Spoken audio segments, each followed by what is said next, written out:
ভারতের খরচে নির্মিত হবে ডিজেল আমদানির জন্য পাইপলাইন।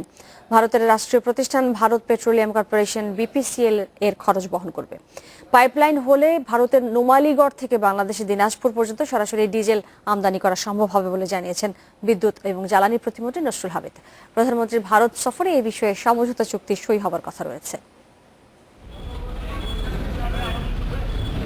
ভারত থেকে গেল বছর রেলপথে ২,২০০ টন ডিজেল আসে প্রথমবারের মতো। পরে ভারতের নুমালীগড় থেকে দিনাজপুরের পার্বতীপুর পর্যন্ত ১৩০ কিলোমিটার পাইপলাইনের মাধ্যমে বছরে ১০ লাখ টন ডিজেল আনার কথা থাকলেও থমকে যায় সেই প্রক্রিয়া। পাইপলাইন নির্মাণের খরচ আর ডিজেলের আমদানি মূল্য ঠিক না হওয়ায় এগোয়নি কাজ। অবশেষে দুই দেশের সরকারি পর্যায়ে দীর্ঘ আলোচনার পর পাইপলাইন তৈরির খরচ দিতে রাজি হয়েছে ভারত। প্রধানমন্ত্রীর ভারত সফরে এই বিষয়ে ইতিবাচক সিদ্ধান্ত আসবে বলে জানান বিদ্যুৎ ও জ্বালানি প্রতিমন্ত্রী।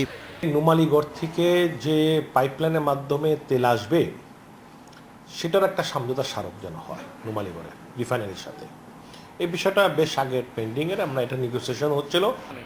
প্রতি ব্যারেল ডিজেলের জন্য ভারত প্রায় $9 দাবি করলেও সিদ্ধান্ত হয়েছে $5.5 ডিজেল আনবে বাংলাদেশ। এই ক্ষেত্রে দুই পক্ষের লাভের দিকটি বিবেচনায় রাখার পরামর্শ বিশেষজ্ঞদের। ভারতের মাধ্যমে যদি আমরা আমদানি করতে চাই, বাণিজ্যের ক্ষেত্রে আমরা শুল্কমুক্ত ছাড় পাবো কিনা, সেসব জায়গাতে কী ধরনের ছাড় থাকবে কি থাকবে না, এইসব বিষয়গুলো কিন্তু সাধারণ মানুষ একেবারেই অন্ধকারে আছে। এটা একটা অত্যন্ত গুরুত্বপূর্ণ সফর।